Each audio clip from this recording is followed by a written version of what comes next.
Okay, so now we need to set up our Windows 10 environment.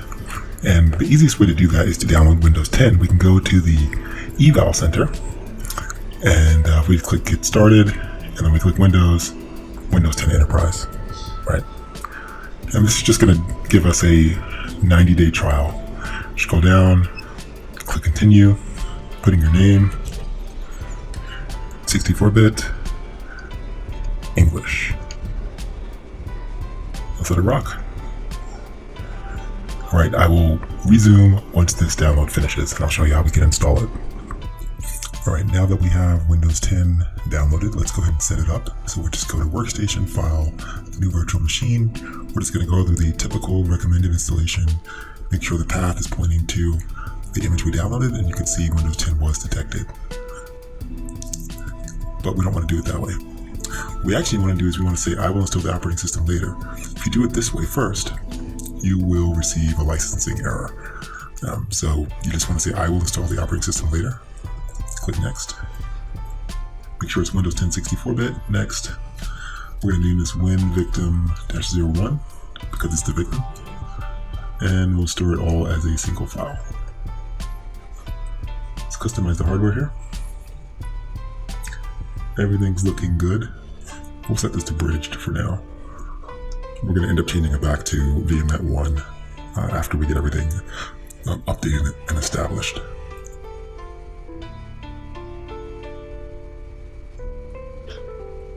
Let's drag this guy inside here. Very nice. Okay, so now what we can do, let's just expand this a little bit.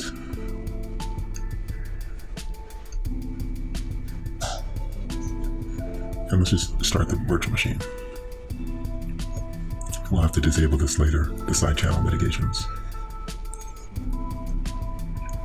Oh, I don't think we actually ever pointed it to the bits. So if we go to settings, yeah, auto detect, we should make this go to the image we downloaded, which I believe this is it. Connected at power on, so this should work if we reset. Restart the guest. It should now boot to the disk. See here the path. Right, click in, pressing the key to boot to the CD, and now we should be cooking with gas. Accept the license terms, click Next, Custom, select the drive, and then we'll just install it here, this unallocated drive, our virtual disk. So I'll let this go and I'll come back when it's finished. We just go through the standard setup here, so just press your country, your region. All standard stuff here. Pick the keyboard layout that's appropriate. I'm not going to add a separate keyboard. And if you notice that some things are going really, really slow while you're installing, we can start to close some of the VMs, right? So Kali, we're not using Kali. So what we can do is we can just, right click on this guy and say, suspend guest, or we could just shut it down. And we can do the same thing for a Metasploitable too, since we're not using this one. Suspend guest, and that should give us a bit of a performance boost as we install Windows. All right, so it says sign in with your Microsoft account. We're not going to do that. We're going to join this machine to a domain, so we'll say domain join instead. And for the name, I'm just going to put my name in here.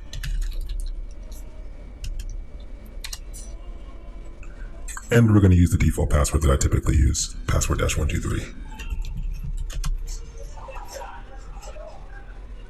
Password-123. And as far as the memorable questions are concerned, just come up with anything. It doesn't really matter. Privacy settings, disable everything.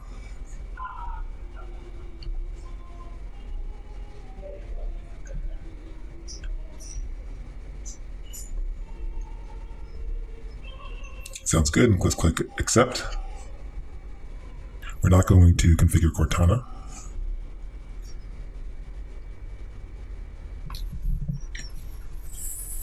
So here we are, the installation is completed, and we're just going to finish setting this up. So we can start by letting this PC be, we can make it discoverable by other PCs for now. The first thing I just want to do is just change the host name. Let's update that. So I'm going to type computer, right click on this PC and go to properties. Rename this PC. And we're just going to call it WinVictim-01, right? And we'll restart it later because we want to install VMware tools next. So I'm going to press Control-Alt to escape, go up to Workstation, and let's see if we can add in VMware tools. Install VMware tools. If it takes a while to start up, you can just click on the little Explorer icon down here, and you can manually basically click on your virtual CD-ROM to start the installation process.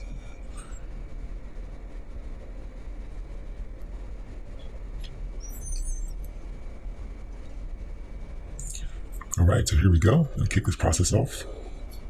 It's pretty straightforward, next, finish. Just complete the process like you would install any other Windows application. While we're waiting for that to load, we can also just disable the power management settings so that the screen doesn't blink out when the box is idle. Edit power plan. Turn display off. Turn that to never. And then show additional plans. And just change it to ultimate performance. All right, so now that we've handled that, let's go ahead and install VMware tools. We want to do the complete installation.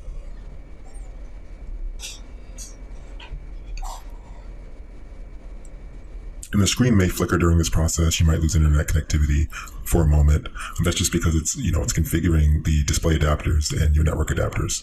So that's perfectly expected and normal.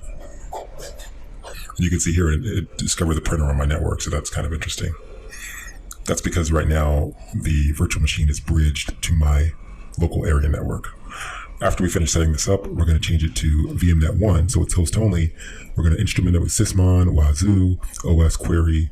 It's going to be really, really, really awesome. We're going to have all the logs going into our detection platform. It's going to be really sweet. Okay, so let's just let this installation process continue, and then we'll come back once it finishes. There we go. It's all finished with the installation. And now we can officially restart. There we go. Everything's installed. In the next lecture, we will enable logging, PowerShell logging, and the Windows firewall logs. I will see you in the next lecture.